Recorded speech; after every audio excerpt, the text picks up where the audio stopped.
7:01 PM, and I will call the Finance Committee meeting to order on Thursday, January 15th. This is a hybrid meeting and it is being recorded.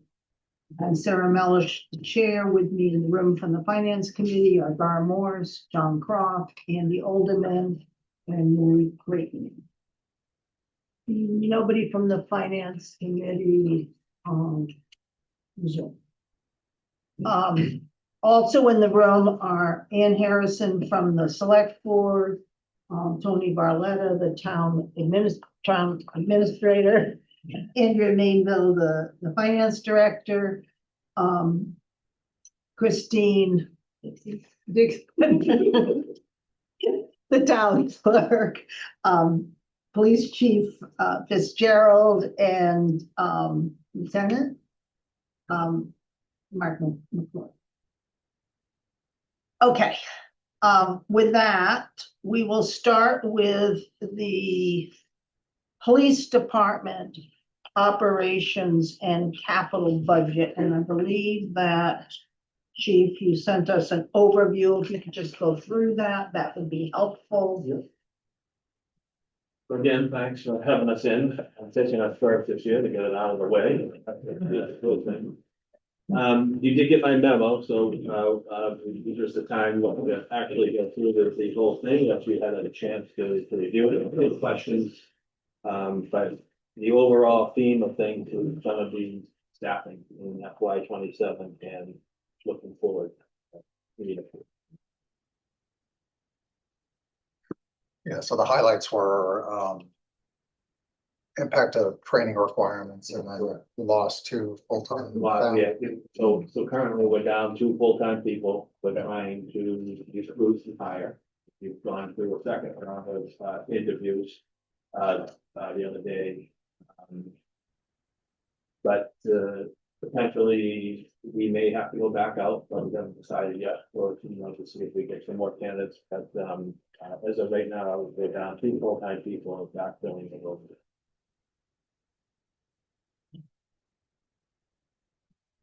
Have you guys thought about getting rid of the civil service? We are on civil service. Oh, you are? We've been out since 2007. Yeah, 2007. Okay, good. Yeah. So that, in the past, it's made it easier to hire, but in today's climate, we find that one of the things is people aren't necessarily going to the public safety profession.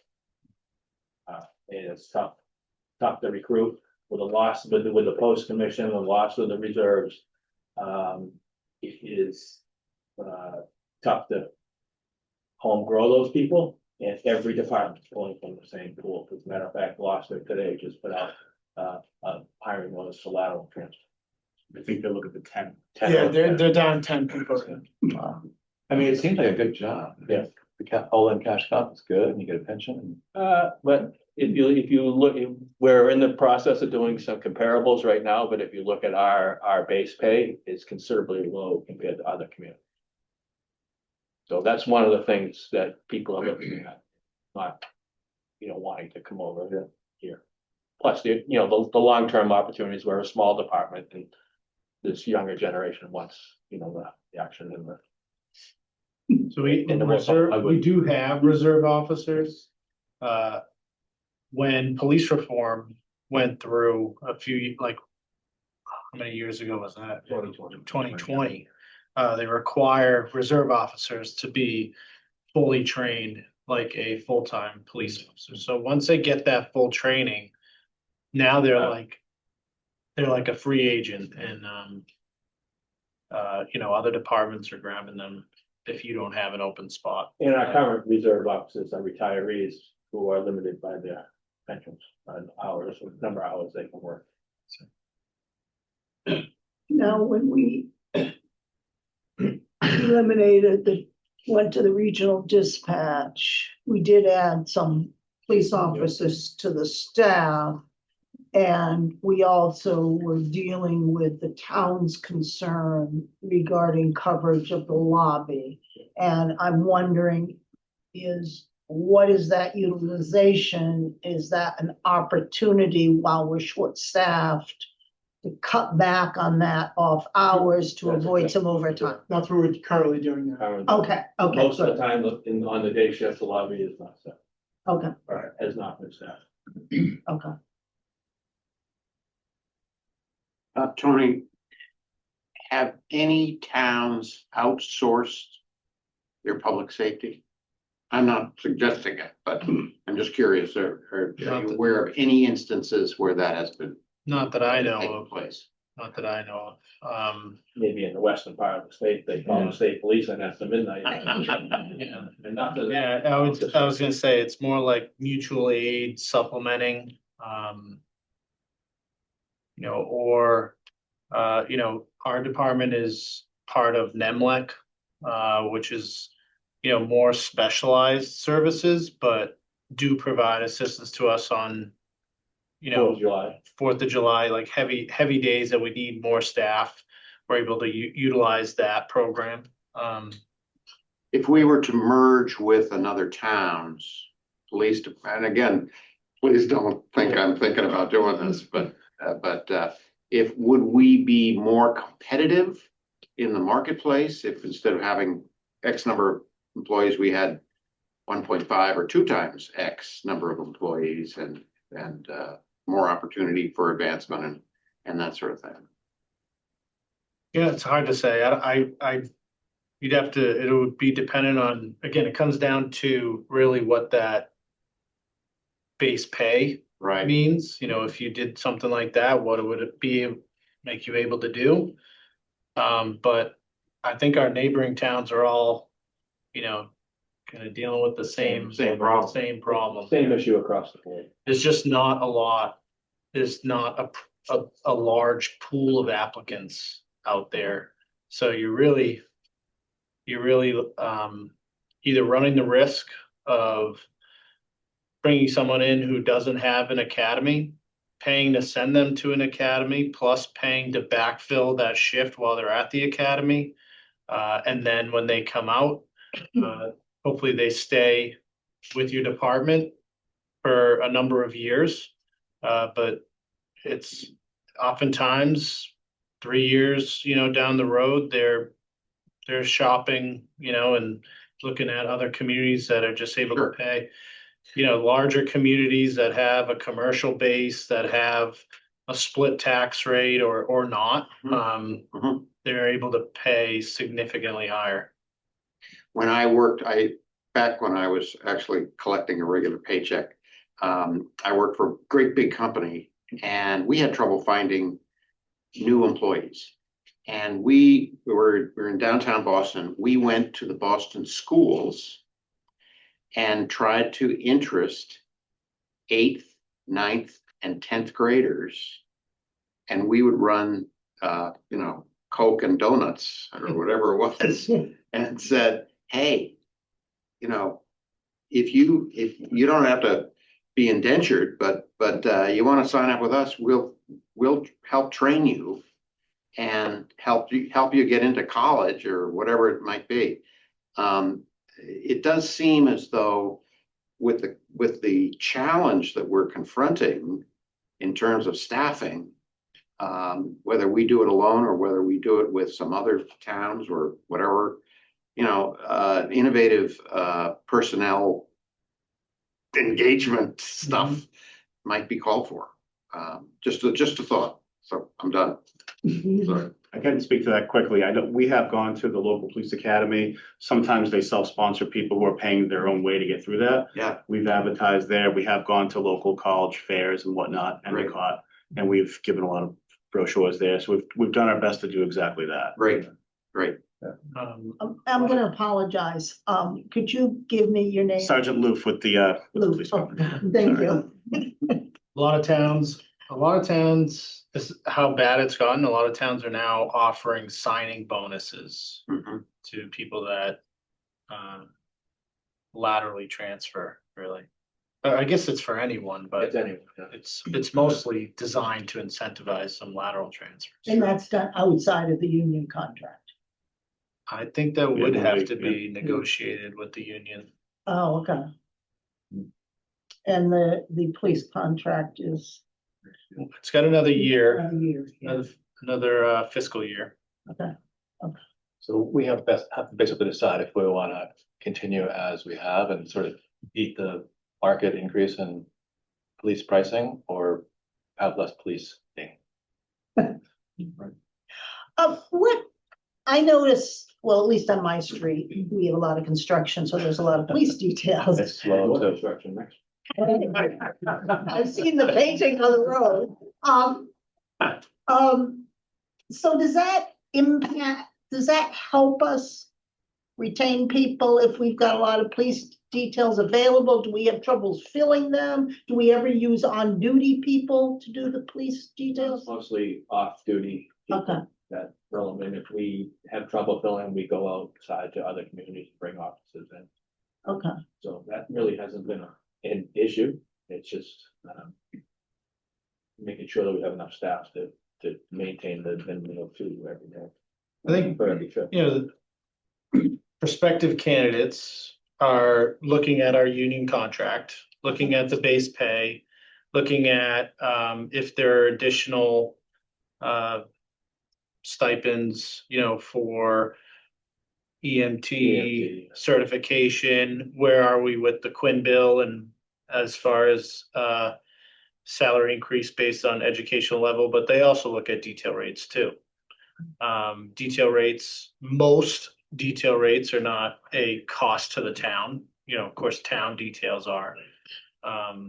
So it can be a competitive element for a prospective candidate if we have a higher detail rates. so we It's set really the a detail full rates? package. We said it there. It's in the contract. It's a contract And negotiation. currently our detail rate is lower than surrounding towns, But by, which is surprising. you know, like what, by what amount, what percent, or? I think about $10 an hour. Oh, seems like an easy one. So not a big gap, but. Crank that up. Yeah. Yeah.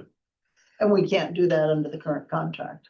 We'd have to approach the union and open the contract early, but I'm assuming the union would be open to that, I think they would. or receptive to that. Would do that. It does. Yeah, in contracts that I've negotiated in the past, we've separated the rates out for town rates, non-town rates. So we can think Oh. about something like that, you know, so that our public projects aren't growing in price. You know, we're not hurting ourselves, but most of the details I imagine are utility. National Grid pays those. And tree people. Treatment. Yep. Yeah. Yep. Where do we fall on the non-town detail relative to benchmarking to others? Are we really low? I mean, could we raise that a big amount Is and it leave split the up in town? our contract? Yes. DPW is. So the private rate is 65, town rate's 60 Okay. currently. And that just went up. And then, yeah, that just went up last contract. The guys. So I guess the question is, if we raise the non-town rate, is there room to do that? Yeah. I mean, obviously, it really Yeah, is. I don't, Yeah. Well, that's kind of where I'm going with it, you know? Yeah. But I think the main factor is the base rate. Our base rate, or the patrolman base rate, is fairly low Yeah. compared to our surrounding Right. communities. so we, And that's why, like, Essex just hired 2 from Massport. And one of them worked here for a short time, which we thought we could get him back here. Mhm. And we went to Essex because they make more money in the base. But Essex didn't have any budget. Yeah. Security. so.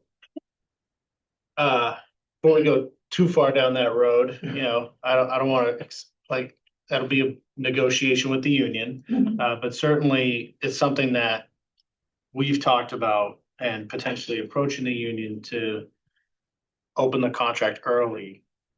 If we may be going out for another round, if we don't come up with good candidates through that, I think it's something that we really should think about doing. But, you know, when that when the effect of that is it in the current fiscal year or is it in the upcoming fiscal year? And those changes, we'd have to figure out how we adjust either budget. Yeah, I think that, I mean, I think the question is, can you open the contract and not negotiate a new contract early, but just make an adjustment for the last year of the existing contract? Yes. That's one impact. Yep, yeah, you can do that. And, but, you know, particularly as to detail rates, but base pay is an issue too. Yeah. And I think the question is what's the price tag attached to that? And can we fit it into this upcoming budget? Well, at the moment, we're paying a penalty through overtime, Right, so maybe it's worth it, relatively a moot point. yeah. On that note, the overtime, I wasn't, it's probably my poor memory. I didn't remember the overtime being as much as it was in 2024. I just don't remember having this discussion last year. Yeah, that's quite a chunk. We were down 2 people for that. Yeah, so, yeah, but 2024, it says the actual was 233,000. And then 2025, 239,000, so comparable. But I think one of the things they've done is I think they've moved some of that overtime to 4th of July. 4th of July, yeah, some of it's 4th of July, some of it's in training, because now the 4th of July comes out of that. This year will be the first year we'll see that reflection on the 4th of July in the training. The fireworks money. I don't understand that. Would not explain that to me a little more. So we take the 4th of July overtime and we Yeah. put it in a separate account over in Parks and Rec. Thank you. So is that not reflected in It's not reflected. the number? Okay, what kind of number is that? It doubles every year. I think this year it's 25,000 for the All 2 right. days. Okay. Around that number.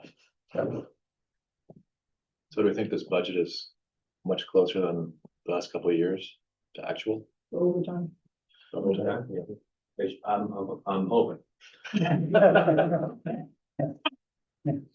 What But was the cause in 2025 of the large overtime? I can't remember. I know you've told us, but that was, Training. training. Oh, yeah, training, the unfunded training okay, was mandated by post. okay. And we did have a officer out with a pregnancy and we had another one that was On leave. on leave. That's right, okay. This is unpopular, but, what do you think the quality of our policing is? I think it's top notch. I think it's top notch, and I think we got a pretty solid crew at the moment. And I think that moving forward, we have some real experience and leadership that could maintain the level of safety that the town sees now. How do our metrics compare? Maybe they don't, with other similar communities in terms of the, Well, one thing I do know, I don't have those in front of me, but I do know that our mental health responses have increased over the years. Steve is actually the in charge of our mental health and overdose recovery response team. So you could probably speak to more of that. Yeah, this last year, for whatever reason, our mental health and drug-related calls have almost doubled to the highest they've been since I took over the team like 15 years ago. wow. And I don't know if that has to do with the whole nationwide climate. There's a lot of things going on that's stressful for a lot of people. Yeah. And I think that people who are already dealing with a pre-existing mental health condition are overwhelmed by it. But even in a small town like this, that the calls are pretty high. And to piggyback off what the chief said, we have a smaller department, but a lot of our people are really willing and able to put on multiple hats and do multiple things and juggle a lot of different tasks. So I'm pretty proud that everyone's able to do that. And Chief, to the question of the quality of the service being accredited, can you speak to that? Yeah, so we Not are all accredited, towns.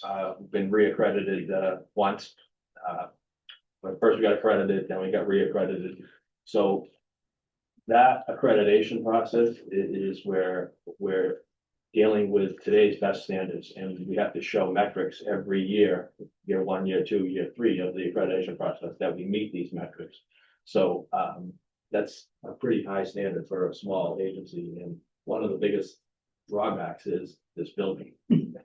That's, but we managed to do it, and when they come in and evaluate us, that most of the time they say that they're pretty impressed with how we've handled the accreditation process. When you say this building, we don't have a lockup and. Well, we have a lockup, but it's not we don't have an evidence room, we don't have an armory, things that we're supposed to have. We've made a cell into an evidence room with limited funding. We've made the armory into as an old archives room, a closet.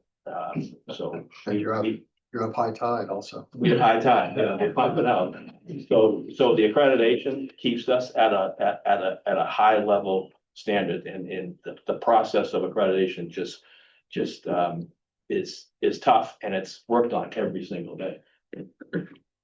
Hold on just a minute. Dean Nahadas is from the Finance Committee and he's on Zoom. Dean, you have a question? He's on mute. You're muted, Dean. Okay, sorry. It's been quite a day. Anyway, I was alarmed when I saw in the memo that, and I just read it, but there's only 2 full-time police officers right now and everyone else is part-time? Is that what that memo said? Because I was trying to break down the salary. You need like three 8-hour shifts a day for 2 people, 42 shifts a week. So say 50 shifts a week.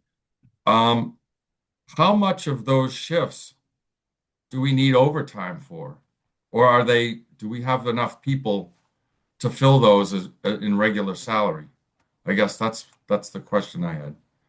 Okay, I think that, the chief did say it. There's 2 full-time police officers that left, so we have 2 full-time openings. Okay, so they left, and these are the ones we trained, because I remember, okay.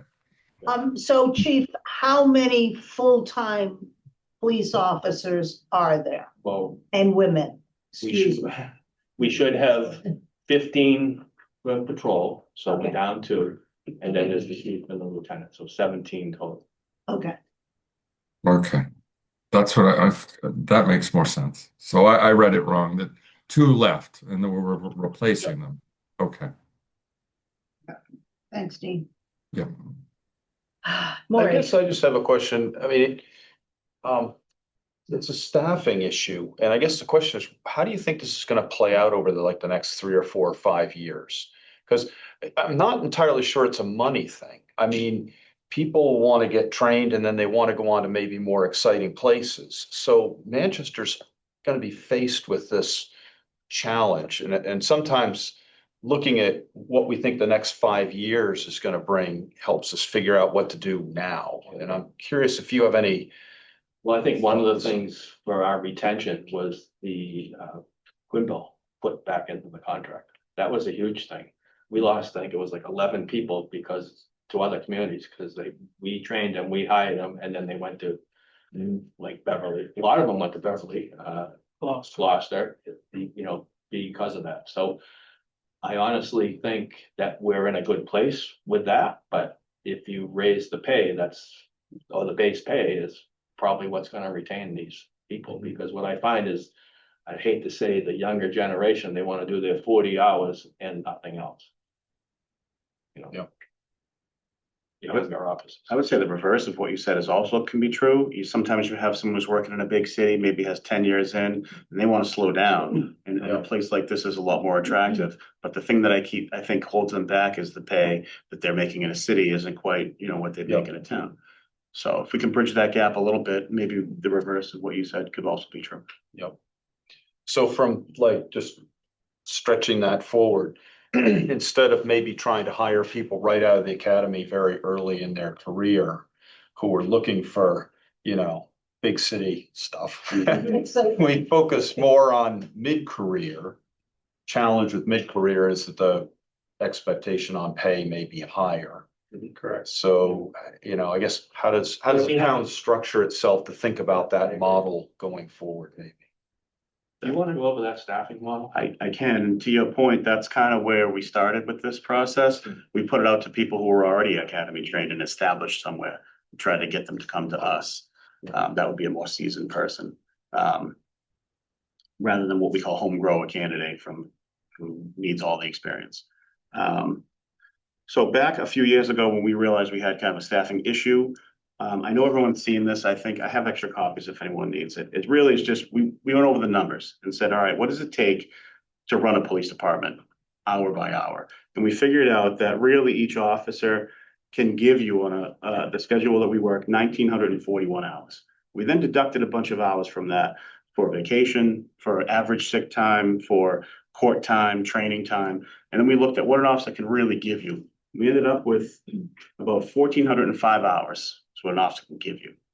And then we looked at how much staffing we really can make happen with that number. And what we found out is to run a minimum amount of staff, 2 officers on the road, no lottery coverage at all, just the minimum contractual obligation to the town is 13 officers. And if I'm not mistaken, that's what we're doing right now. That's what we're doing. And that's why the overtime's so high. If somebody is out sick or on vacation time, it absolutely goes to overtime. There's no staff to prevent that.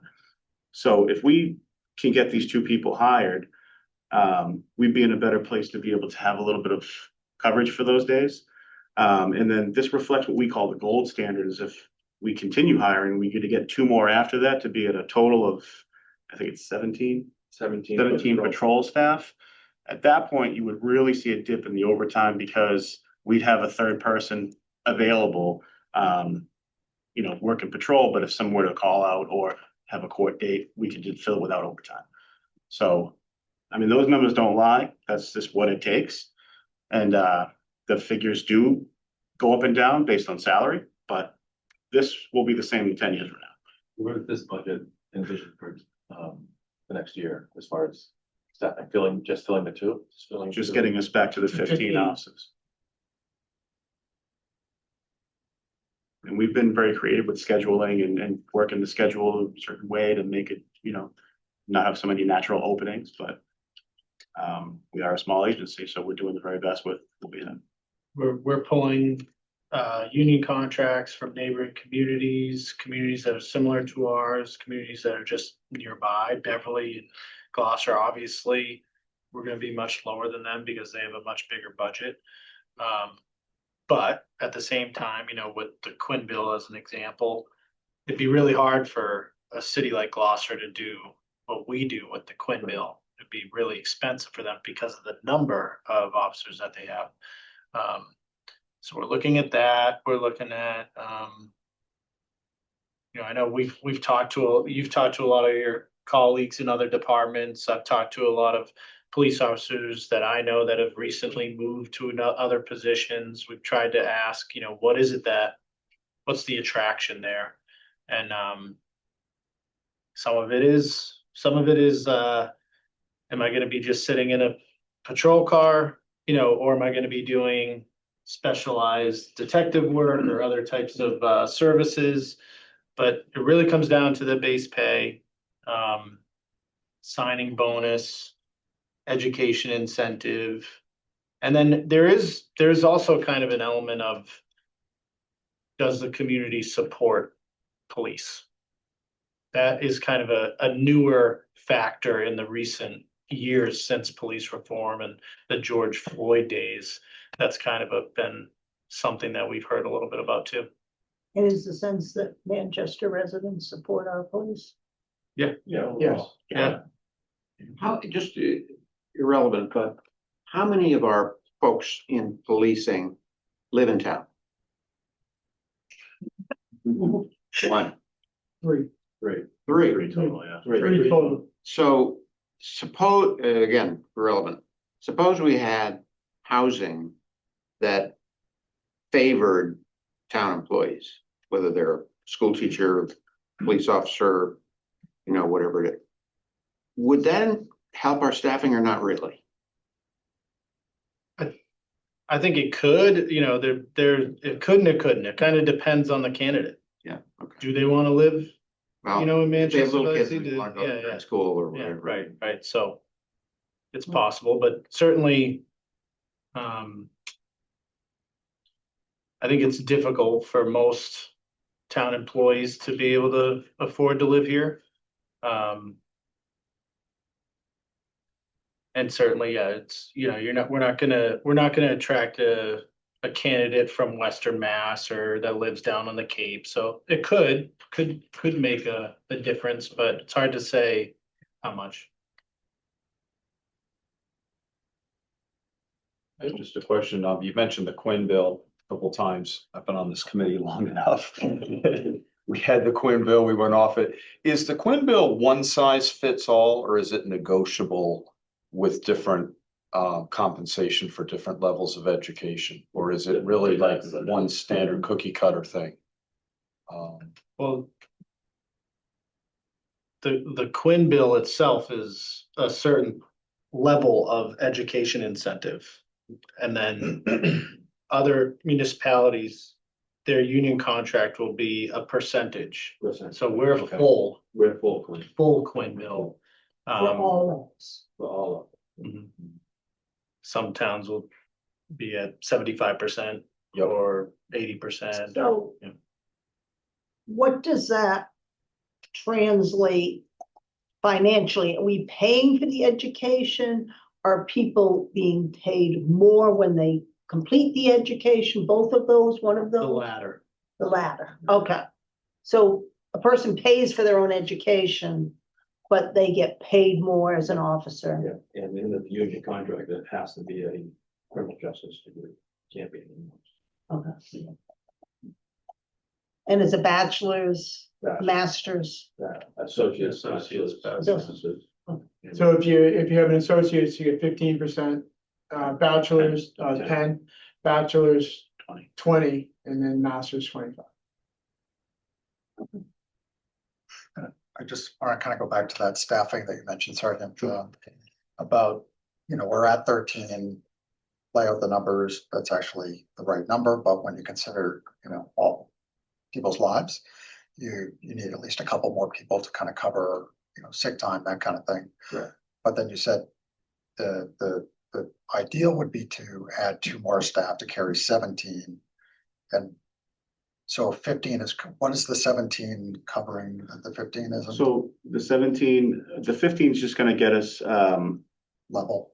pretty much level Yeah. where we've been. The 17 is gonna add a little bit of a cushion. Yep. And that way, if someone is out, we have that additional person to help reduce the amount of overtime. Basically, you have 3 on a shift and someone calls out sick, you don't pay for them. You go to 2. You go to the minimum staffing too. You're not staffed a lot. I see. So even if you had 15, somebody's out, then you don't have that full staff.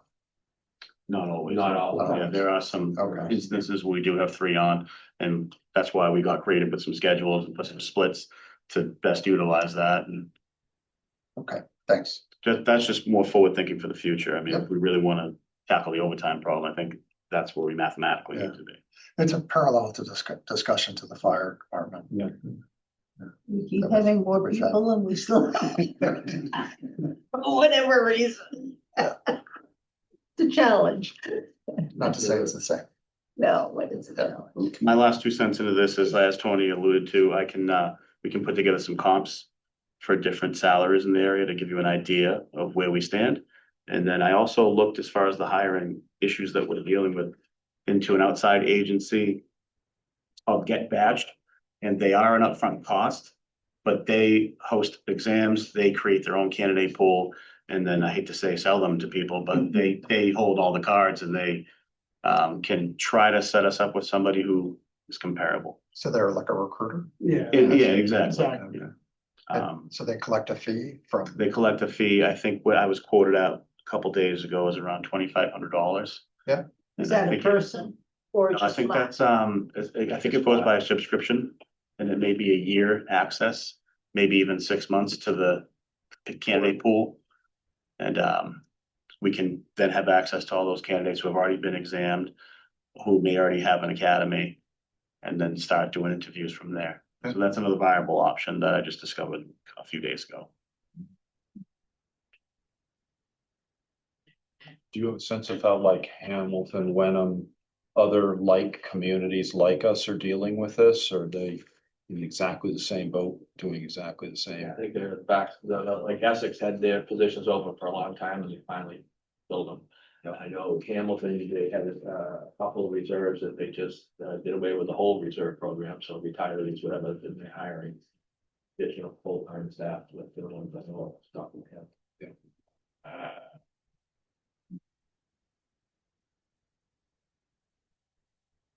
Any other questions? Well said, thanks. Okay, so now we have to look at the budget. I'm beginning. Well, the increases are all in salaries, so. We just talked about that. Yeah, so I feel like we, The only thing in the salaries, you'll see a change, $11,000 decrease within training. Yeah, that's because of some additional training that was required for this year, wasn't required. So it's every other year training or something? Well, it's a one-time thing that we have to Okay. do. And the training line item covers everyone's in-service training and potential new hire in-service training. So that 51,740. No adjustment in salaries.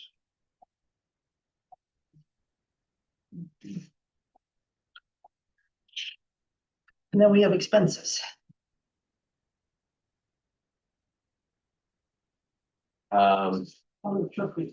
Yeah, that's put that up. I have a note here, we paid almost $4,000 in labor charges because we weren't able to get into the DPW mechanic.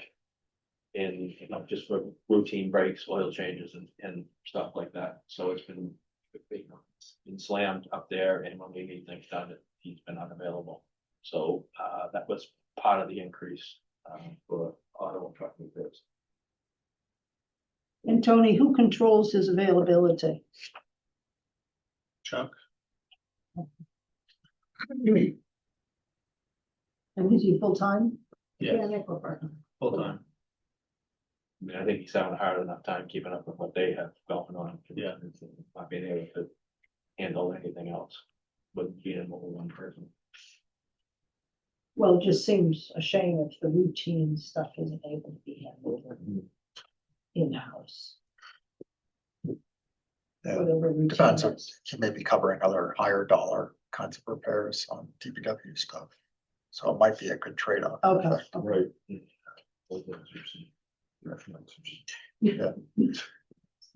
Yeah, yellow ones. The dues is the other one that went up. a The lot. dues and subscription, I sent you a memo on that. Oh, yeah. Yep. That's fair. That's basically, we have a new AI platform. Yeah, sounds good. Yeah, basically, officers had that, at their phone, we got policies and procedures, all general laws, if they have a question out in the street, they got a real time right up there. Yep. Right up there fingertips, so I thought that was a huge thing, plus the town gets a decrease, I believe, in insurance, right, like a 1% decrease. Yeah, the FOIA thing sounded potentially useful too. Yeah, Maybe a streamlining kind of Yeah. thing, or, yeah, and that was the next thing, we're actually gonna go live. It's live now, but we're gonna go live on Monday when I can finally get it on the website. Oh, did you? Oh, perfect. Like an hour ago. Perfect, so we're live. so does that effectively just change the locks on the front door? Pretty much, yeah. Next window. Radio technician, we, since going to regional, they maintain pretty much all our equipment. But our cruiser radios and our portable radios are still on us. We didn't have a line item this year, and I had a couple of portable radios that are assigned to the individual offices break, and we had to spend $2,500 trying to fix these radios. So I put that back in. That's the reason for that. Have we looked at the expected life of the radios and, Yeah, Put together a we're about replacement halfway plan? through okay, on the ones that we got a few years ago. I think it's life expectancy about 10 years. From what I remember. I think we're about halfway through. Steve, you want to talk about the training and the CPR? Yeah, so we now are lucky enough to have, we have two in-house trainers now. So we were able to develop them to be able to become instructors. So our first aid and CPR that needs to be done to upkeep our first responder and EMT requirements are now in-house, which is a great thing. But along with that, then comes a little bit of an expense to outfit them with the materials that they need. So they're looking for a couple CPR mannequins and some other stuff like that, just so you can get it up and running. I think over time, we're gonna get that money back just in the expenses we're saving having them in-house. Then we can use that for like a community policing thing where we can hold CPR classes for the public. We might even be able to offer that to other police departments too, have them come to us with training. By having it in-house, that also give you more flexibility with the training, so you can. Cost fit it in of sending better. someone to training. We can set the dates to when best works with less overtime. Yeah. As well. And I did increase uniforms based on the potential of 2 new hires. I think I forget where we were last year, but I think we're pretty close, if not over on uniform. Naming that. There you were. Yeah, we were over, yeah.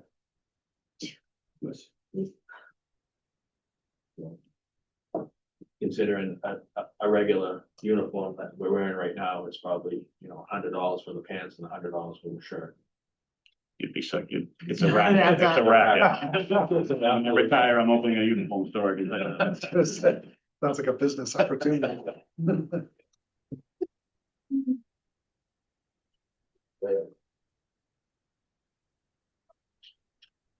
And that's about it for expenses. And capital, you see, we obviously the cruiser replacement vehicle.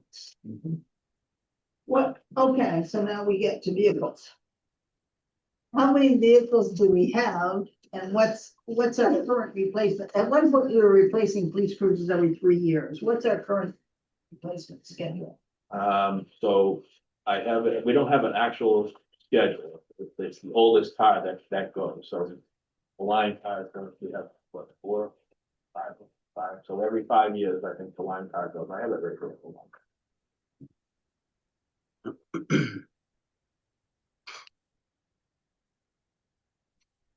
Can't call them black and whites anymore. Yeah, black and white. Black and white. Now they're black and white. Oh, here. Right. So we have 1, 2, 3, 4, 5, 6 line cars. So every 6 years, the line car would be turned over. But it did used to be every 3. Yeah, it used to be every 3, but now we have the 6, so we're going. 6 seems like a lot. How come we have so many? One's assigned to the. One's SRO. assigned to the SRO and one's assigned to the detective. The SRO car won't be replaced for a long time, because there's only one single driver. Okay. Yeah, I don't know, what is SRO? School resource officer. And then that cruiser is also set up for the comfort dog. Easy. Daisy. Got it. Okay, that's good. I like dogs. And what other vehicles do you have? So we have the 2 EVs Okay, and the motorcycle, which we still have. An ATV. Which we use on the beach, and then we have just took delivery of through the JAG grant of a UTV, which can be used year round. So we may make adjustments with the ATV and give that use to the lifeguards next year. Working for Cheryl on that. That's what they need.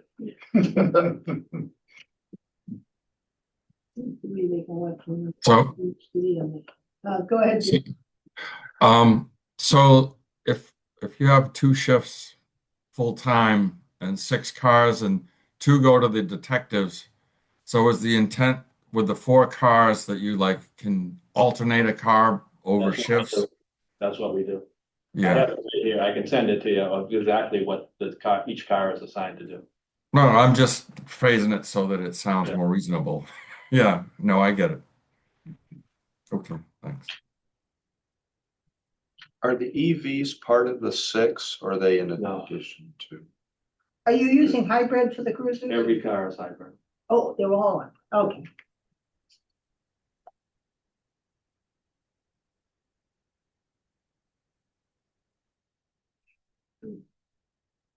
Dan? What do you use the EVs for? My car and Lieutenant. Ah, okay, fine.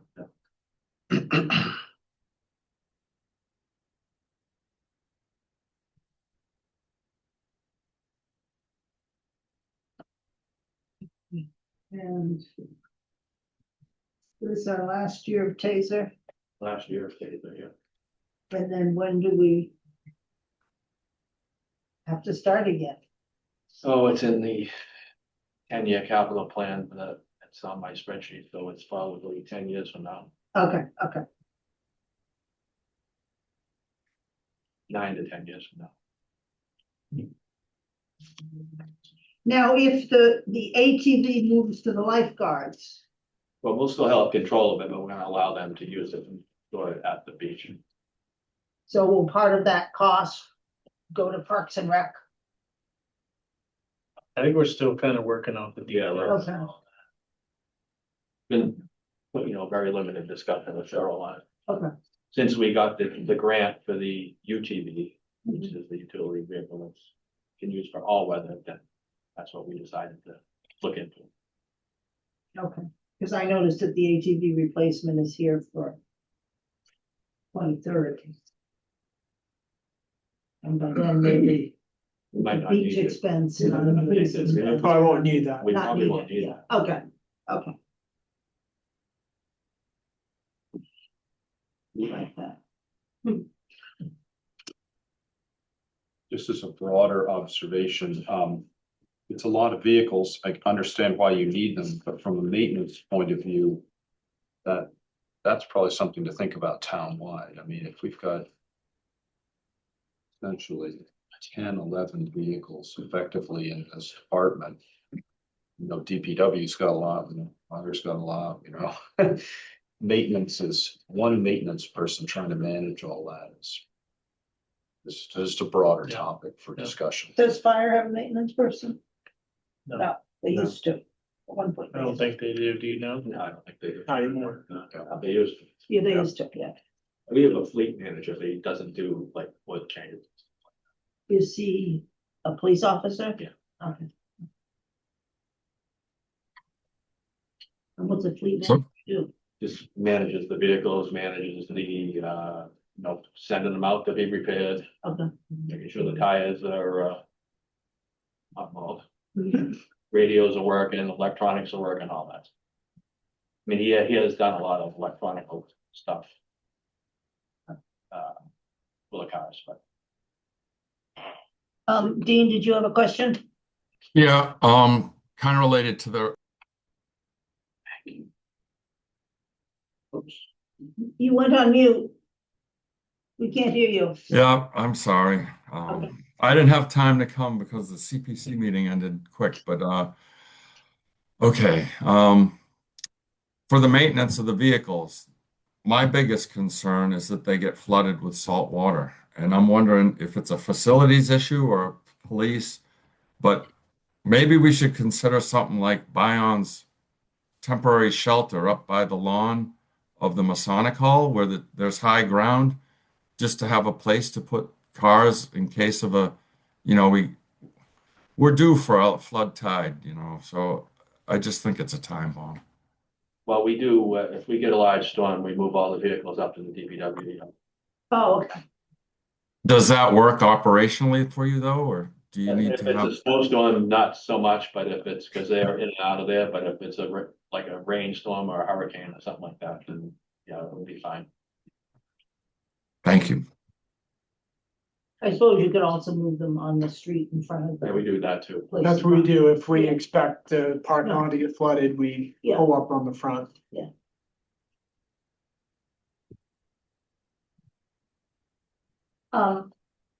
Any other questions on the police salaries? Do I have a motion to approve the police salaries for the fiscal year 27 budget in the amount of $2,109,655? So moved. Second. Andy seconds. Any discussion? Sorry. Take a vote. Garth, Yes. John, Yes. Andy, Yes. Maury, Yes. Dean, Yes. and Sarah votes yes. Aha, first budget approved. Good. On our way.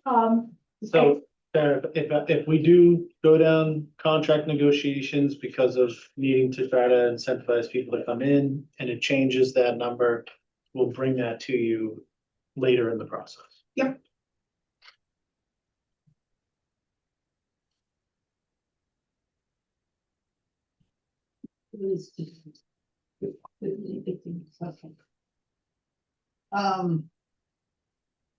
Expenses.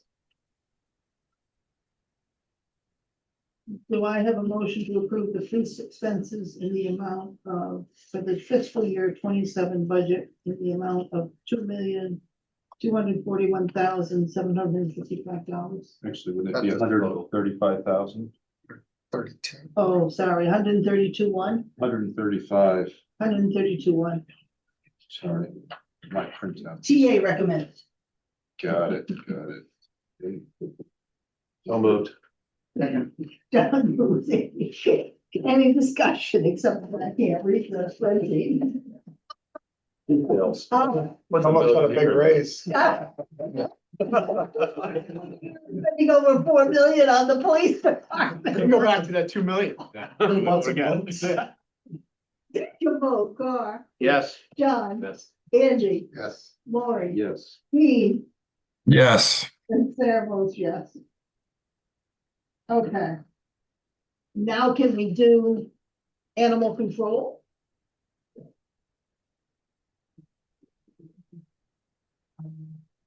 You know, animal control is, contracted employee with Hamilton, so there really wasn't much change there. So is that, what period is that contract? Is that year to year or? Yes? It didn't go up? Not to my knowledge. Okay. I did have conversations with the new Hamilton chief. There was some discussion over, a vehicle and a vehicle stipend going up. But I don't have that information in front of me. Okay. They were concerned about her putting dead animals in her own personal vehicle that she's been doing for a long time. So they want to, give her some sort of vehicle, but it's gonna be probably a Hamilton vehicle that we'll have to pay a little more.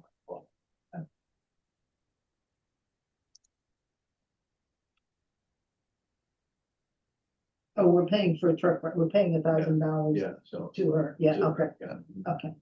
So I move we approve it. In the amount of 16,215? 315. 315. 250. 215, okay, yes, that's what I moved. Second. Second. Any discussion? Oh, Gar, Yes. John. Yep. Andy, Yes. Maury, Yes. Dean, Yes. Sarah votes yes.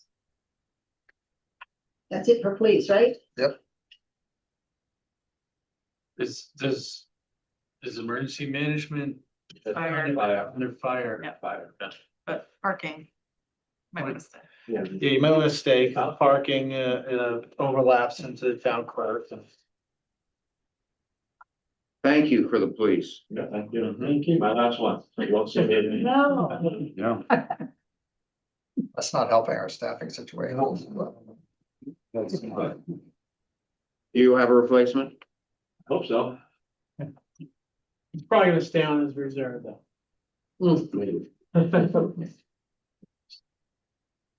Yes. Anything else? You want to work it out? Yes. Yeah. Wish we could feel on Blanket Street and have all the really well. I don't think he was trying to recruit me into being the tree warden. Hey, yeah, that's a great deal. Yeah. Okay, so we're not voting on any capital items until the end, and we're gonna take them all together, but we were fine with the capital budget, is that correct? Yeah. Okay. We will move on to the town clerk's budget. Operations and capital. Which is also pretty specified. Did we start with the parking? Yeah, Since let's start with parking. they're here. Page 25. Since we have a table of contents. See the numbers on the pages. Well,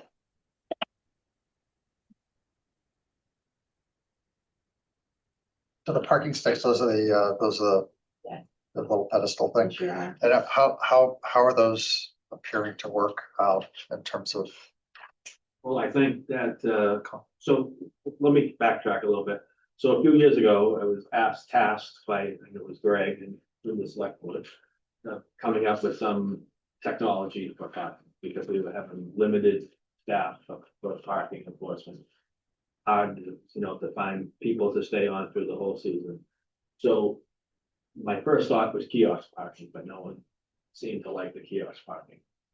I presented to Greg, I think, Rockport's program. They could have they get a considerable amount of money every single year to the tune of over $350,000. Not the saying that we would get that here, because we're different than Rockport, but obviously for people coming into town. So these sticks were the next best thing, and we put them in the areas where there was high traffic volume during the beach times. That created turnover. People were coming back, moving their cars, and they weren't staying there, for 3-4 hours at a time. So when they do stay there, we have to go in, the parking officer goes in at every shift on the system and approve the ticket, and it gets automatically mailed out.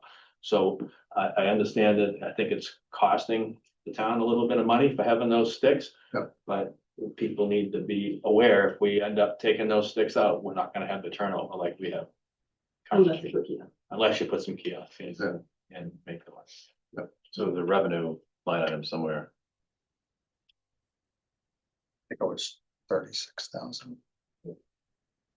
Yeah, the That's next that's page. for fines. Next page is revenue. Well, fines are fines income through the sticks, or fines are tickets mailed Well, out? both It's both together? Yeah. Oh, okay.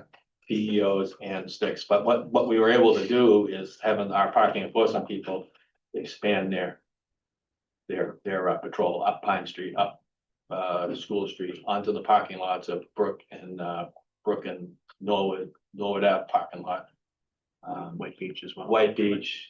So they go to the places where the sticks are not. Yeah. I see, yeah.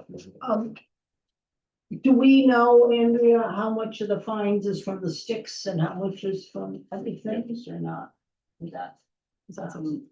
I have them all in one, Okay, so I haven't nothing. okay. But I did do a calendar year summary of revenues versus expenses for the last 4 years. So calendar year 22 and 23, we were positive 18,000, 14,000. Then when we started the sticks, net profit, if you will, 24 and 25 calendar years, we were negative 19,000 and 24,000. That's not good. So, I mean, if you're looking for the turnover and you're looking for things like that, then I you're think getting it, but it's. the kiosk way of doing things, you get the turnover and without the expense, because it's minimal amount of kiosks versus having essentially a kiosk at every spot. Right. With the stick. Right, like Beverly has. Yeah. Yeah. And And Gloucester. And Boston. And Rockport. lots of places. Yeah. But Rockport has them too. But you mentioned there wasn't support for that, Tom. Oh, did they? Can you They should have fine. kiosks where there is a certain period that's free? And then there's a charge? Yeah. Beverly Sound does that. Yeah. 15 minutes. Yeah, you can program them any way you want. Yeah. I mean, as far as kiosks, it's untapped revenue. Yeah. I mean, my wife went downtown Gloucester, we live in Gloucester, and I saw a charge on my debit card for $1.50, and I'm like, what's this for? She's like, oh, I ran into the store downtown and put a credit card in. There are also ways, I think, the discussions that I had past is upload like resident stickers, and I don't know how this would work out legally, but maybe residents don't pay for the first hour. Yeah, okay. I think something that I've kind of been thinking about with the sticks too, that it's tricky is the sticks create turnover, which is great and that's what you want. But we have a minimum of tickets that we're supposed to reach. And if they're working, the spots are turning over and people aren't getting tickets. And so eventually, I don't know, like you want them to work and people to not stay and get ticketed, but then we're not meeting the minimum that we have with the program that we're using. And then we do have a fee that's added on if we don't need that. So Which is why the fee for the sticks is so high. So maybe we should relook at the kiosks And with at the, some point. with the kiosk, would you? Now a ticket isn't automatically being produced. No. That That would would be, be you'd have to have Yeah. you'd have to have a body that is going and writing a ticket, yeah. Per car, if it's over the time, without a sticker or without something from the kiosk. Yeah, so you pay to So an officer would have to go go through. by it, yeah, and they scan it. So the officer would go to the kiosk, type whatever they type in and find out in spot like 5 hasn't, they're past the time and they'll go. pick it up. But you also get money from the other people that are parking Sure. there. Sure. It sounds like the sticks aren't that great. I mean, They're expensive. Sounds like they're that's what I'm expensive. getting here. Yeah, They're good, but they're expensive. I guess. It's different between a pay to park and a parking enforcement, am I right? Yeah. Yeah. So it's two different concepts here. Right. Right. Do you want people to pay to park on the street, or do you want people to just be able to park for a certain amount of time for free? And then boot them out? So it's two kind of different models. but it sounds like they might be able to make it so residents park for free and other people For don't. like an hour. whatever. Well, if you had a kiosk and it's a parking enforcement officer that patrolling the area and you have a sticker on your car, you know, they're gonna know. But at the kiosks that I've used, you put in your license plate. Yeah. Yeah. And so you could program it to know whether that's a Manchester license plate or not. I mean, don't I'm quote me assuming. on this, but I was told that they can backload the information from our resident parking information, our stickers or Yeah. our excise Yes, tax. that's true. Yeah, and that would read it. it'd be a matter of finding the right vendor Yeah. program that works for us. Just keep in mind that that type of policy pushes back against the desire to have turnover. You know, if Manchester residents are able to park for free with no limit, you're not gonna have the spaces turning over. And that was really the driving, on my understanding, the real driving force was, especially downtown, was to get the spots turned over. So that But I thought, and I could be wrong, I thought the concern was with respect to non-residents. Not as much as residents, but I could be wrong. Well, there's also, speaking on behalf of the Wellington Downtown Improvement Committee. Yes. There was also concern that employees of Kalis, or I don't know, I don't know if it's beat on them or something, but you know, some employees, we're working for 6 hours and they just leave their car right in front of Kalis. Mhm. And that was kind of Yeah. not good. Yeah. Even though whether they're a resident or not. So it really is the amount of time that they're occupying the spot and parking, speaking as a shopping center owner. Parking generates revenues. Right. If we don't have parking in our shopping center, we're not gonna get revenues in the shops. So it's pretty critical to a downtown. I suppose you also might be able to have kiosks that I mean, I'm assuming you can program them so that if people are over a certain period of time. Yeah. You generate I- a ticket, you know, I don't know. I think you start with an analysis of, you know, not changing the policy, but kiosks versus sticks. Yeah. Kiosks probably include an additional parking enforcement officer, but Well, I mean, they wouldn't be so inclined to be, out in those external areas, they'd have to concentrate back downtown. right, or you add another, Where you add another, so what that cost added in, and how that compares. But you'd hope kiosks, if you did kiosks, you'd hope kiosk revenue would mean you wouldn't at least be negative. Right, but you have to factor in the added cost of the enforcement officer to make sure that tickets are being produced for people who are exceeding what they paid, for the amount of time they paid for. So that would be the analysis I would start with. I mean, Is when the I go to enforcement- kiosks, you just put in your credit card. And then you put it in when you leave and it's just charged for the amount of time you're there. I think. No, Or you get a usually, ticket, you put it on your window. you don't even have a ticket for your window. Usually now you just type in your license plate and you select how much time Okay. you're okay. gonna be there for. Right. And then there's Use the app. you can use the app. But then there's a parking enforcement officer has access to that data. Right. And if you, They scan the license plates and they know. if you've exceeded that time, they would write you a ticket. Whereas now the sticks, you don't have that. They write the ticket themselves. And is there any mechanism some of this is for the benefit of the downtown businesses. I wonder if there's any feedback that, business is better or something. Is it- I think, but I definitely think like the turnover is improved. Turnover is We've definitely. definitely had a few It's good. employees of local businesses Those concerns? feel the pressure. Get the ticket. Yeah, so I think it's accomplished that goal. Yeah. Now we're just seeing that it's financially, it's not really working out for us, but that might be, okay, that might be what we want to do is, Yeah. we don't make a revenue, but we're pushing turnover downtown and that's helping the businesses and which maybe produces local, meals tax Yeah. and we get revenue in that way. So, Nice to actually do some metrics on it, like over the fiscal year 27 or something, to just kind of get more data.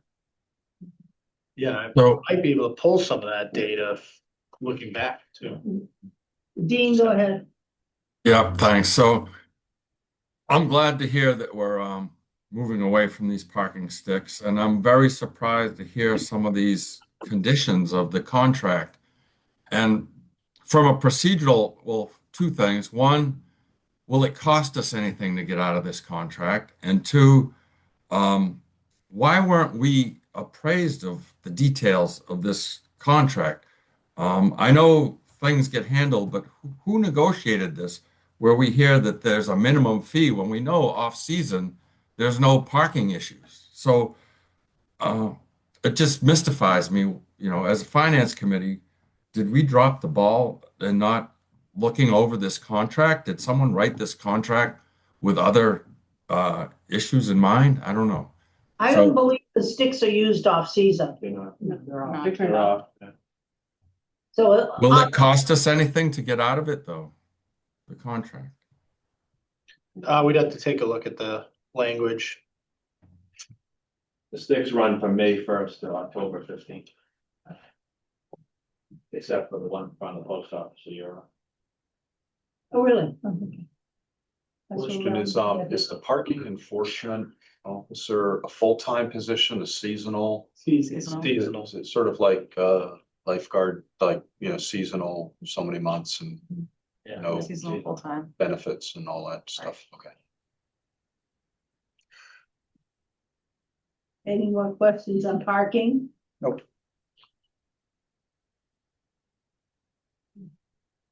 Do I have a motion to approve the parking salaries and expenses budget in the amount of 70,831?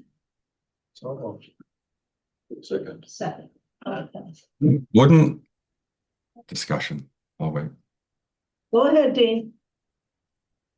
wouldn't whether we vote for this budget depend on what we do with the parking sticks?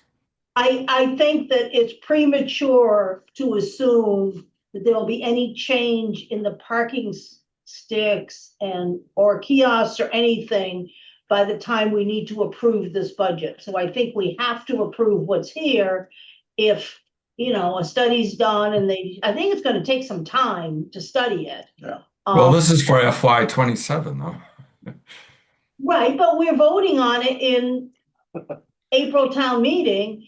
And this is a decision for the select board, not the finance committee, Okay, with respect to policy of how they want to enforce the parking. Yeah. Okay, so that's why. Okay, any other? Yeah. discussion? right. I'm in a hurry to get rid of them for aesthetic reasons. I think they're actually, but anyway, Did okay. you have discussion? yes. You want to vote? Yes. Okay. Take the vote, Gar, yeah. John, Yes. Andy, Yes. Maury, Yes. Dean, Yes, and Sarah votes yes. Okay. No, right over. Thank you. You can check the house. See you next year.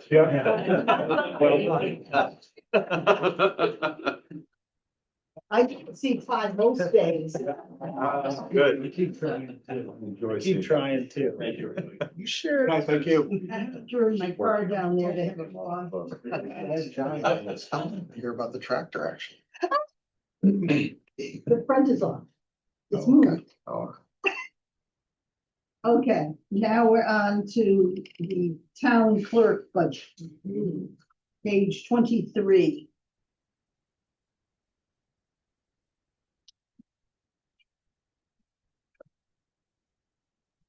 Looks like the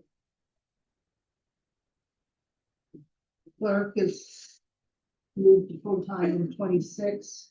Yes, it's been great. Okay. She started at the beginning of September, my assistant. Yeah, it's been really good. Big help. have we made a lot of inroads in that document retention stuff or documentation that she was hired for? So, well, part of it was for her to cover other tasks that I can do that. So we did have an archivist come out in November who went through, did a review of things in our storage room. And we're now working on, well, that's been updated pretty well. So the next, I think we can clear out about 10 boxes in July. So that'll be the next step. But yeah, that's been a big help. We also, let's, I'm sticking out somewhere. Yeah, so some of the other things that we've been able to do, she has been going through our land use files and indexing those and making sure everything's in the proper place.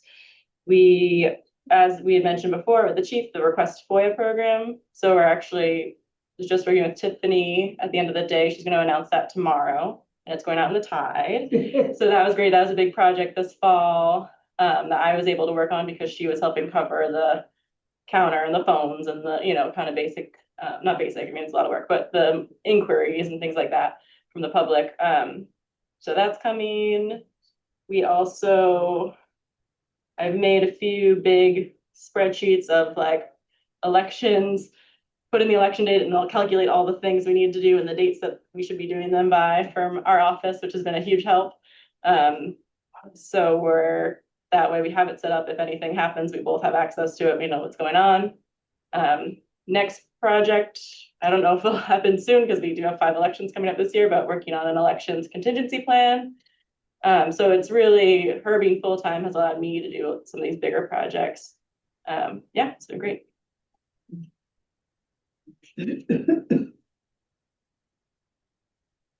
Yeah, any questions on town clerk things here? Not a lot of changes. No. Yeah. Yes. The other stuff is elections, I'm guessing, the printing and stuff like that. Elections is actually its own page, so We haven't done printing. that yet. Yeah, printing advertising is interesting. It's actually mostly dog licenses. So that Then they missed went up a that. bit, yeah. Because we are printing the mailings for those and ordering the tags and those kinds of things. That's kind of where they've fallen. Do we Is increase that- the license fees, I hope, to, What's that? we increase the license fees? for We that? have not. Dog licenses are 20 if the dog is spayed or neutered, 25 if it's not. And there's $10 late fees according to the bylaw. It's a pretty average compared to other communities, average fee. Some people, they wait till June, get whopped with $55. They haven't done it, but yeah, overall, people seems to work. Are all the dog related fees in a bylaw? Yeah, I believe so. I think they're under animal control, under police, but we can double check that. So yeah, I wouldn't be able to just change it easily. Be careful of dog articles on the warrant. That's right. Questions. 2-day meeting. right Yeah. there.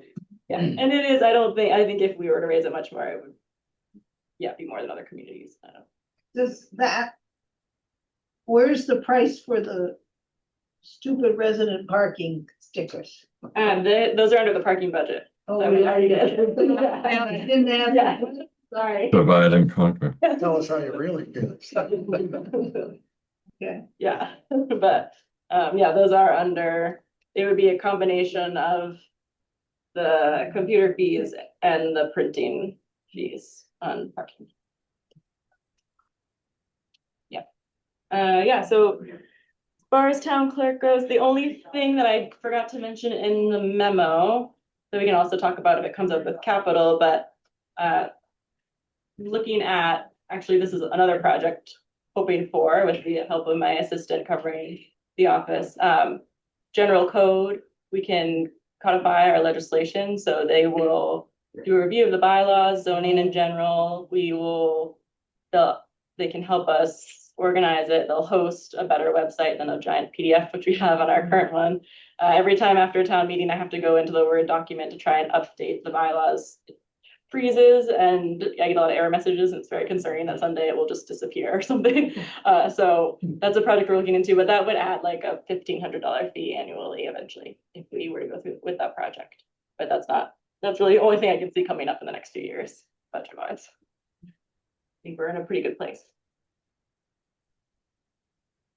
I had a question, sir. Yes, go ahead, Dean.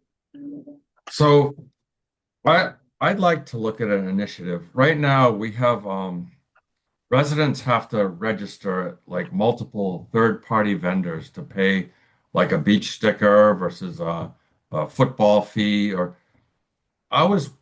that's becoming more and more of a security concern because you have to register for each site. And I'd like to get a grasp on how much more it would cost if we could just do it the old-fashioned way and send them to the clerk or somewhere else. Would that be a significant expense if we were to take a stand towards security, internet security, and rethink some of these third-party vendors? So if you would like me to hire more people and to give me a bigger office to fit more people, we could talk about it. I don't know I think part of the problem is, I understand your concern because there are a lot of different touch points, but different websites specialize in different departments' needs. And so I would love to have like one website where you can do it all, but that's just not really, we can't find that service. So I don't know realistically that would be a good option. I walk into the Parks and Rec department and pay for my Yeah. beach tags. There are plenty of people who still do that. We check. Yes, we definitely still have people who still walk in for their resident stickers and walk in for their dog license and walk in for, various other things they can do online. But sort of just the way the world is going now, and gonna talk about cybersecurity then. Maybe that's a different. I paid for my mooring. Yeah, Online, did you do it? No, Oh. I tried to pay online and it just, First year. it was tilt Yeah, bill. And so I ended up just walking into town hall and Yeah. paying. yeah, Did you do yours online, John? I've heard that, Not yet. Oh, Hold on. yeah. not do yet. Yeah. I would like to say though, that we do review, our vendors, at least once a year. Our treasure collector, uses Unipay. We have she's always out at the, conferences, talking to other communities and things like that. So it is something that we're checking into, we're making sure that, compliant with all of the regulations and everything. So, and our internal security as well with the consortium and the Fortinet and FortiClient that we use and everything. So I think we're really, ahead of some of the people. Keep on it, so. Did you want to say Just want something? to add Ann? that. I think. If I understand Dean correctly, the problem is that you have to register in a lot of different places. Yeah. And that's up to I would think that would be up to the user to use a device, an app that generates passwords. There's no particular risk in having multiple registrations if you don't use the same password everywhere. And that's just personal sanitation. Well, last year, the number one identity theft vehicle was through water meter accounts. Ours though. We don't have a water meter account. Not yet. But I mean, those type of things it's a real risk. I think, I guess my perspective on it is that we have to provide multiple options for residents to pay for multiple different things. And we always have the ability to accept direct pay here in the town hall. So, if a resident is concerned about those things, we have alternative options for them. But it's really hard to limit that option down to one, because some residents really like to pay electronically, some like to pay by check, some like to pay by cash. We are kind of on the business side of things, we kind of have to provide multiple options. You choose to do so, unlike some other entities. Yeah, I have had residents asked about the DPW stickers and if there's a way to The pay that online and, stickers. yeah, when you have to go to the transfer station. Yeah. And so it's, some people prefer one, some prefer another, and That's the problem. yeah, Yeah, convenience. Okay, do I have a motion to approve the town clerk budget in the amount of $167,752? So moved. Second. Any discussion? Take a vote, Carl, Yes. John, Yes. Andy, Yes. Maury, Yes. Dean, Yes. Sarah votes yes. Town clerk election and registration. 69.36% increase in the budget. The policeman here. Good thing it's a small budget. I'll think to reject. So, We had no elections last year. what, oh, we have another one, right? well, unbudgeted, we'll have two more, so we'll have 3 total by the end of fiscal 26, yeah. Yeah, so last year in the budget, 1 election, 1 town meeting. Next year in the budget, 3 elections, 1 town meeting. You may have another election. What? There may be another election. Or are you counting Redo the school budget? The school, So in the budget now is the September state primary, the November state election, and this spring 2027 town election. there very well may be December ballot. a town meeting, that's probably, depending on how the schedule works I'll out. make the school pay for it. Yeah. Good luck. We'll have to One pay. pocket and into Yeah. another fund. Just basically sent back to us. Enforcement formula. And that would also require a ballot.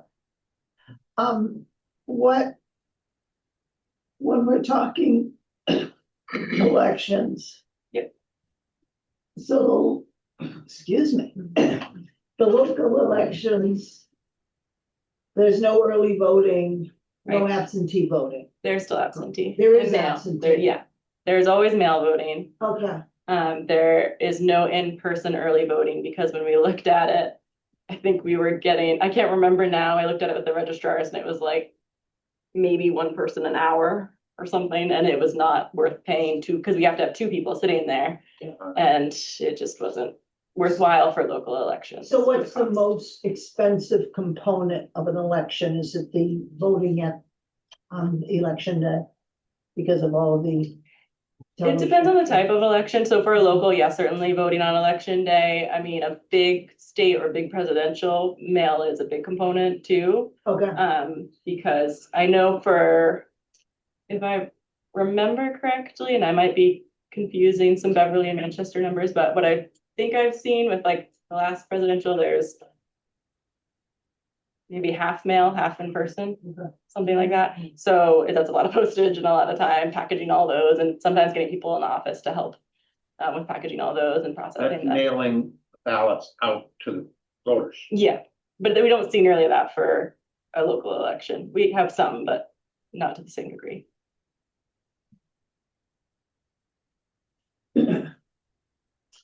any more questions on election and registration? No. How does election security get handled? Is that done by the police department? Yes, we have usually one officer there, Watching when you put your ballot in the machine. but not looking at it.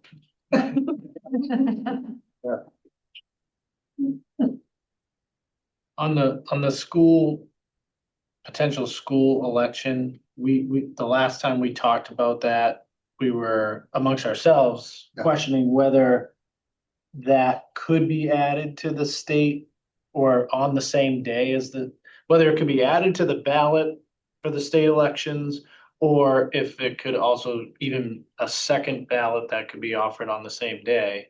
I don't know. Yeah, so I can speak to that a little bit. So I believe we'd asked the state, it can't be added for a regional district, it can't be added to the state ballot. You can do what's called a dual election and have a local election the same day as a state election. Very mixed reviews on that because it leads to, you have to have two check-in lists. You have to have two ballots. Some people might only want the local one or only want the state one. You have to have two ballot boxes. So it's basically running two elections right next to each other. And you have things like the mail ballots, you have to make sure you know which one or both people request. There's a lot of color coding that goes on in clerk's offices that have dual elections. So it is an option. Yeah, I mean, I'm sure I could handle it, but. I think you have to let the state know, the first Wednesday in August. Yes, well, Right. but I think the regional one you wouldn't even be able to do We can't have it on the state. on the ballot. Oh, but yes, right. You still have to let them know. You still have to it'll let be on them the know. same- Yeah, yes. Yes, yeah, so if we were gonna do it the same day, we would have to notify the state by August. And the one thing about the regional one that I'm fairly certain of, but correct me, you may know, but you can do shorter hours. You don't have to do the 7 AM to 8 PM. Oh. So the two communities would agree on their hours. And it's, yeah, could be a little simpler, but that's if it was a special election just for obviously you wouldn't do that if you're doing it the same day as the state, because that would very much confuse people if they could only come for, certain hours for the school and Yes. others for the state. So you wouldn't do that, but if it was a separate day, it would cut the cost down a bit. What I heard at the school committee on Tuesday was that they thought that they would not be ready to have a vote until December. So I think the question of a dual election is moot. Okay, yeah. You probably know a lot more about it than I do. No, no, I think Here's what, yeah, my expectation is, we'll need special town meeting, fall town meeting for, the vote there and then a follow-up ballot December. Maybe I love the time you have a ballot. Sounds like we're asking a lot of people to come out a lot of times to vote. And a lot of people to work 16 hours a day. I mean, at some point, people are like. Yeah. I've been to the school 3 times to vote on something, I'm going for a 4th, not everybody's big into this stuff. What would be the disadvantage of waiting like the 4 months till April? They're gonna be ready December. Just timing. You know, Just throw part everything of it is the schedule with the MSBA. You know, there are clocks, you know, on that process. We just so we can't afford it. And then there's, you know, just time to market, you know, because time costs money, you know, it's gonna cost more money in 4 months. So given that, I mean, if there were, generally would estimate 10,000 for an election. And then a fall town meeting, I think would be like 7,000 to 8,000. So that's just something that's not in here, but Okay. Do I have a motion to approve the election and registration budget for the amount of $47,843? So moved. Second. Lauren second. Any discussion? Dar, Yes. Doug, Yes. Andy, Yes. Maury, Yes. Steve, Yes, Sarah was. Is that all we have for town clerk? Capital. Capital. Yes, okay, and then. yeah, yeah, operating. yeah, those are my 3. Yeah. Not like this. Capital. You have a full pad upgrade. Yes. What's that mean? So poll pads, check in for election and town meetings. Great system. We can look up voters. We have 4 that are due to be replaced this summer, I believe it is, or no, after, I think it's after the state election. And 2 that will be in FY29. How long do they last? The vendor estimates, I think, 6 years before you should update them to avoid any issues on election days or town meetings and things like that. Like, I'm sorry, what are the poll pods? so when you go to check in at town meeting, we have, it's basically an iPad, but we work with a vendor and it has all of our election information and list of voters, so we can check people in on the poll pads rather than using a paper list. And at the election, we use a paper and a poll pad to kind of check each other. Got it. It's what Melanie does. Yes. Any more questions? On the capital? I will say the codification project, we just applied for a grant this week for that, so I'm hoping that it won't happen in capital and it'll happen through a grant. That would be great, but And what's that for? so that is the general code, updating the bylaws and posting them on a much better service. That wouldn't be a match involved with the grant.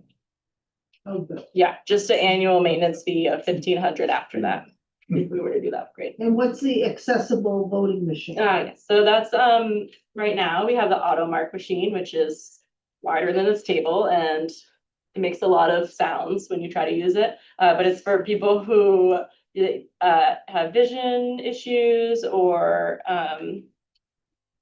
can't have issues in marking the ballot. So anyone who's shaking hands, so it's a machine that will read the ballot to them. There's headphones.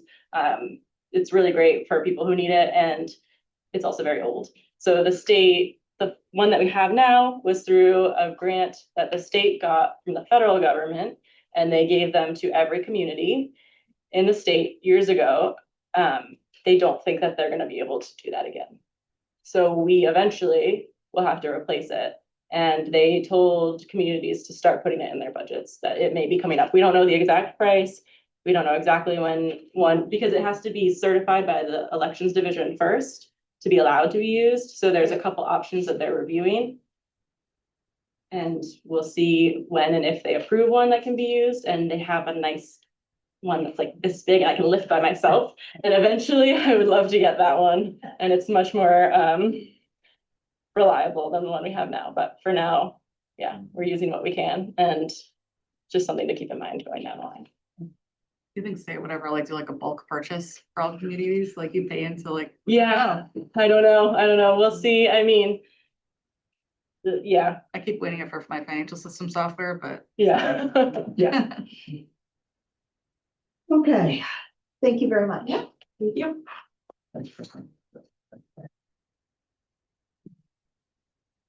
Any liaison updates? None for me.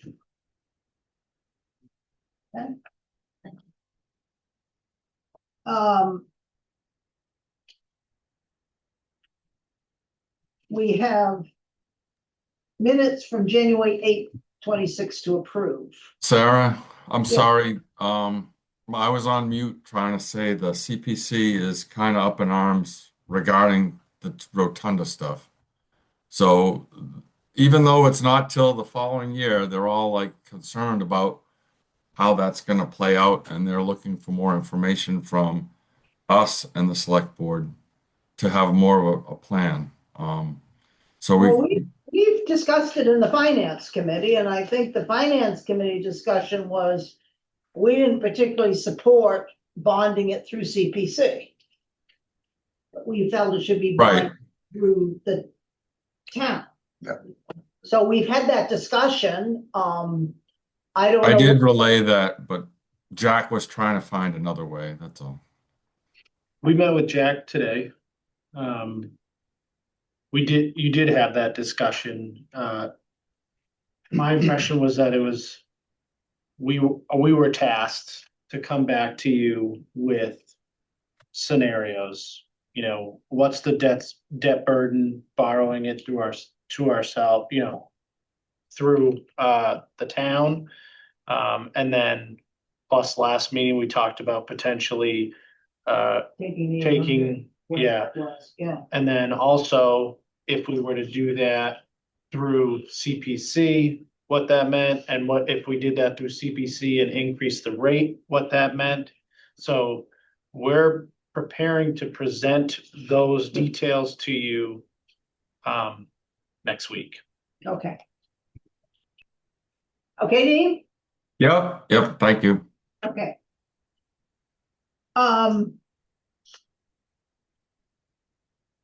Minutes from January 8th.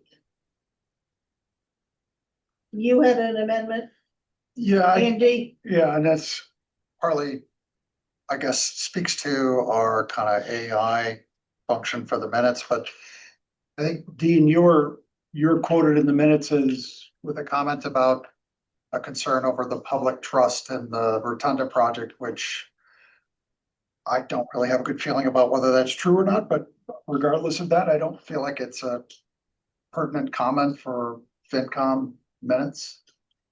So I would propose that we strike that comment.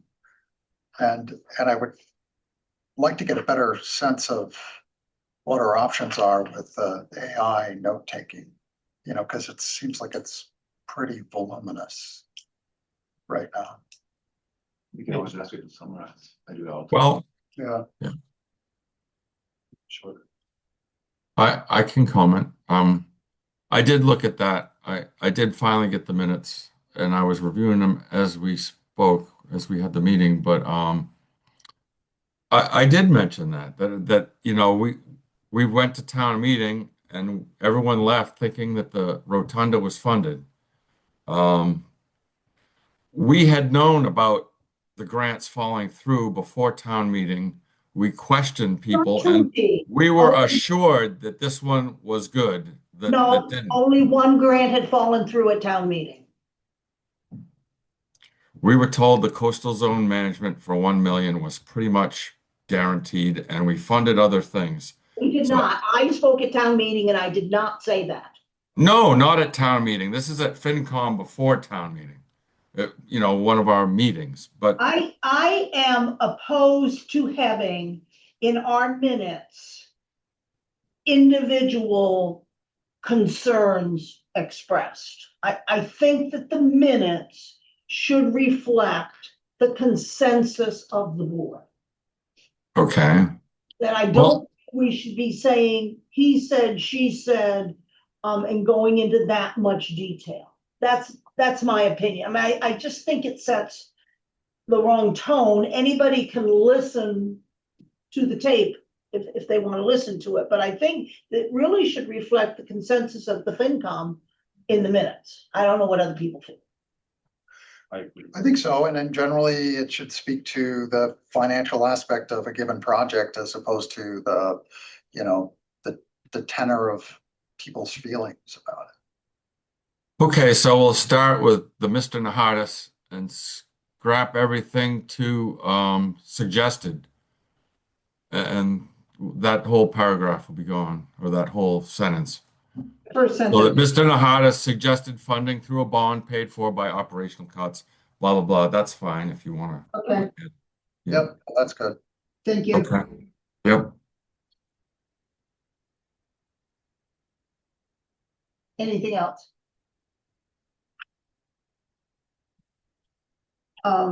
Do I have a motion to approve the January 2026 meetings as amended? So Second,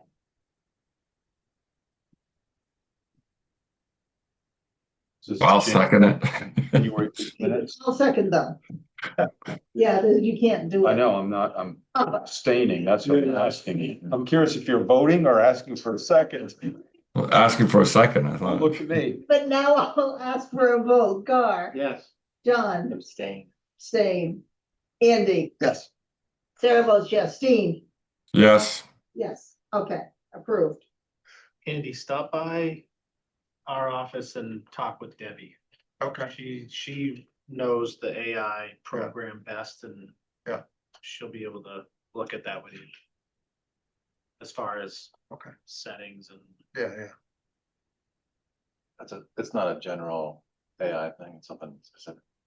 right, it's a I think there's summary and there's the detail, it's different Detail. levels, I think. We could always yeah, throw it's in not ChatGPT general and say, AI. summarize this. We have a software system that we utilize for specifically for minute taking for public meetings. Hmm. So if you talk with her, she might be able to Yeah. show you what the capabilities are through that program. Might have to call her versus stopping by. Yeah. Yeah. The next thing is the next meeting dates and the schedule, so, Tony has given us a draft schedule. I did issue the agenda for next Thursday, today because of the holiday on Monday. So I think I had COA in there. Because that's what we talked about, but we're gonna now have that due February. COA is really straightforward. Okay. It's one of those ones that we can kind of plug in Yeah, any night that we have. That's an easy one to move around. Okay, so I'll leave that on the January 22nd. It was in the agenda, I printed. Okay, if we don't get to it, we don't get to it, that's okay, okay. Do you have the other three on there too, or? Yeah, I have library, CPC, wait a minute, where's my little, and health. and Board of Health. All right, Library, CPC, Council on Aging, and Board of Health. okay. I have library first, then CPC, and the other two. But Right. you said Andrea could handle those. Yeah, And she gets to stick out the whole meeting, so I put her at the end. I think the biggest discussion there is gonna be CPC in the rotunda. Yeah. And then, maybe library with the ADA bathroom, but for the most part, the operational budgets are pretty straightforward. Yeah, I had an off. I had a conversation with somebody from library, and I guess there's some concern about the Saturday hours not being included. Yes, And my response was to that individual was that this is a very tight budget year, might not be Yeah. the year to bring back Saturday hours. I'm gonna, since I'm not gonna be here next week, Okay. tomorrow I'll send the committee a note Okay, on those. Okay. And we spoke with the librarian as well about that issue.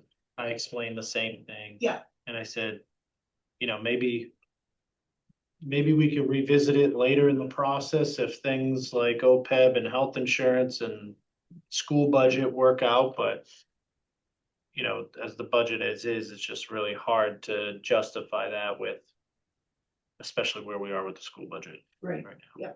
okay. And then I think that what I'll do on the agendas is, I mean, we've got other things like debt service and I don't know, non-appropriated. Yeah, non-appropriated. MBTA. Yeah, that Stuff like that. stuff. That I'll just put in a caveat at all the meetings and just miscellaneous crap. This could happen. Yeah. Yeah. Yeah. Get ready. Okay, and I will. Now, and there's a typo on here that you get 2 3 5s and the second one should be 3. Oh, thank you. Somebody cut and paste, Yeah, I or definitely. copied and pasted. Yeah. And, yeah, 3.5 and 3.12 have exactly the same, yeah,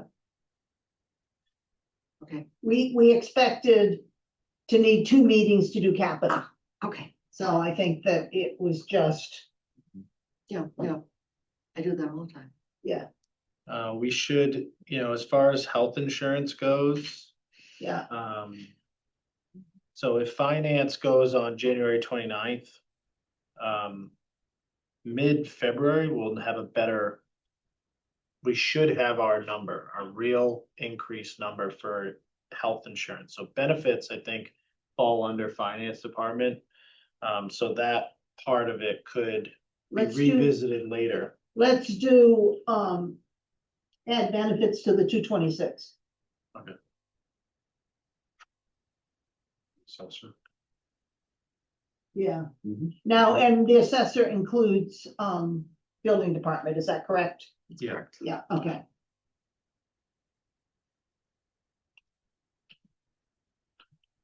And then we'll do we won't do the benefits when we do the finance, that's a separate, It is a separate Yeah. section. yeah, Yeah. we'll do the benefits on 226 when we have final numbers. Better numbers. Even if, you know, if school needs to move down to 226, maybe we could move those, you know, swap them. We'll see what. the Yeah, I'll, school I'll says. gotta email Pam, I don't know, something happened to me this week. Verizon. No, Verizon. I'm not, that wasn't my excuse, but I just got. Well, part of my problem is I'm having to move out of my second floor and I have. Bookcases and the books are heavy and I have to get to the second floor of the garage, so it took me a while.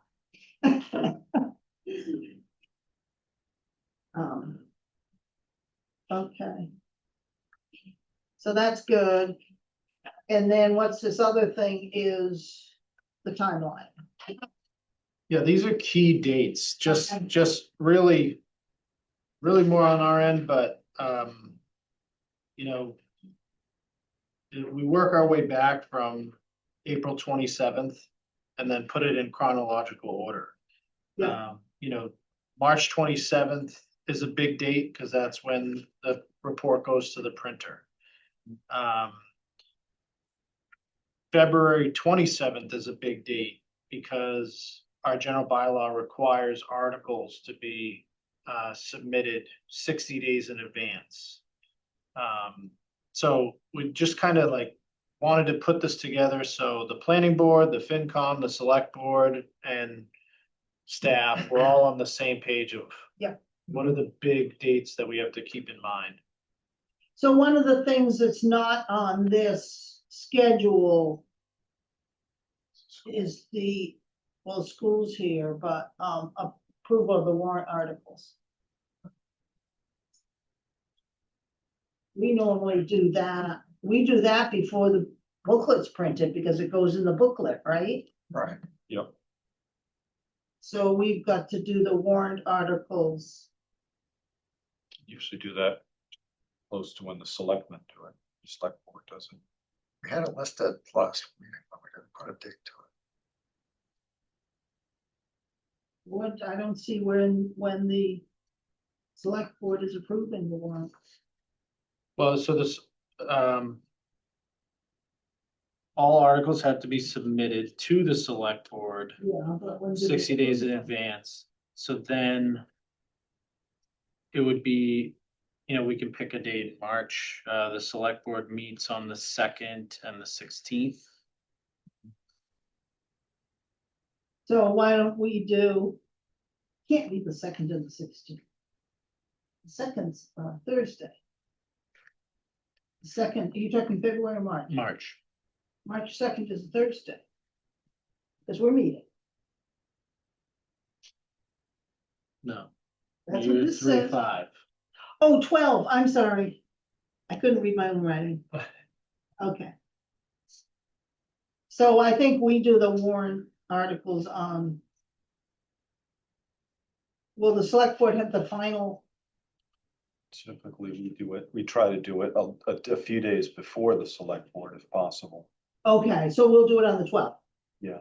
Okay, I mean, I think that's how that's worked, I Ann. couldn't remember where whether we do it before or after. Usually FinCom kind of weighs in and then you all decide, well, yeah, we agree with them or we don't agree with them. At least on the financial ones. So March 12th. Yeah. We have your recommendations before we Right. make our recommendation. Okay, Yeah. so if we do it on the 12th and you're meeting on the 16th, Right. that should be okay because the book doesn't have to go to the printer till the 26th. So, yeah, hopefully we don't have too much. So Capital numbers. March 12th, we're adding in warrant articles. Yep.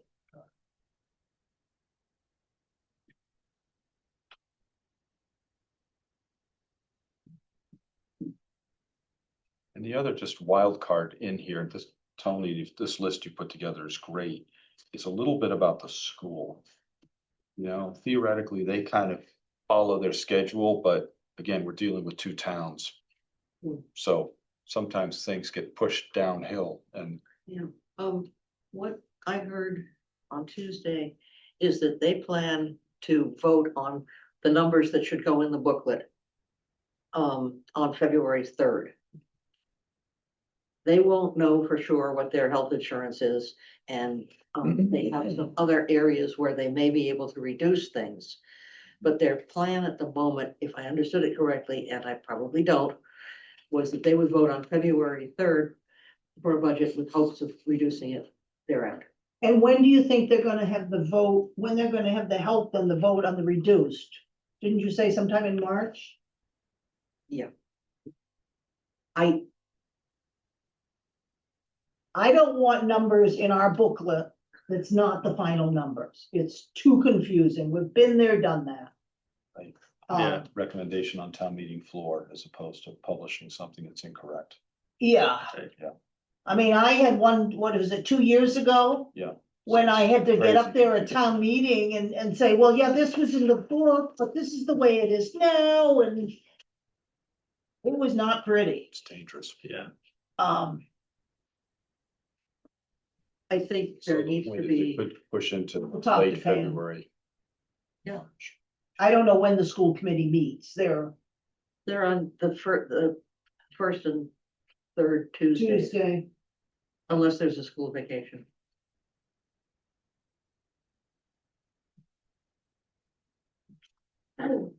So in March, the 17th would be the third Tuesday, and we're meeting on the 19th.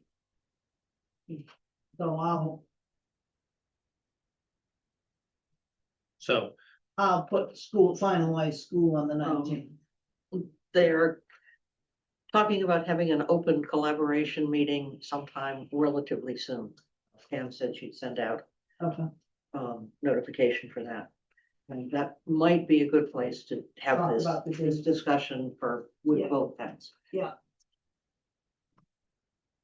Oh, there was another thing. Andrea, Yes. I brought this newspaper with me to remind me.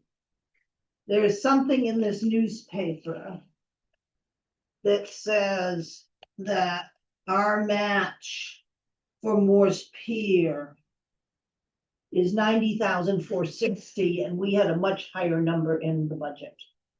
We It's had 20% 160. of the 452.3.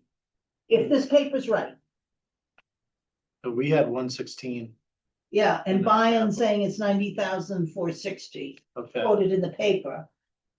And that the total is 450, the grant is 452, 300, and we have to pay 20%. okay, So the I'll 90,000 we'll makes sense. check with, Yeah, we'll check with okay. them on that. Just so you can double check that. I knew I had to bring paper, remind me that I was going to say that. I thought you were gonna read the police records. Police water. Like, my name in there somewhere? Okay, anything else? So everyone knows we're meeting on January 22nd to do library, CPC, Board of Health, and Council on Aging, if we have time. Yep. I don't see any of those going particularly long, but who knows? I wouldn't have expected tonight to be so long. See what happens. Parkinson's. We had a good conversation. It's six. Damn stick. I entered your, Tony, do you have anything to add to this conversation? With that, I'll take a motion to adjourn. So. All in favor? Aye. All right. Okay, thank you. Thank you. All right, Yeah. see ya.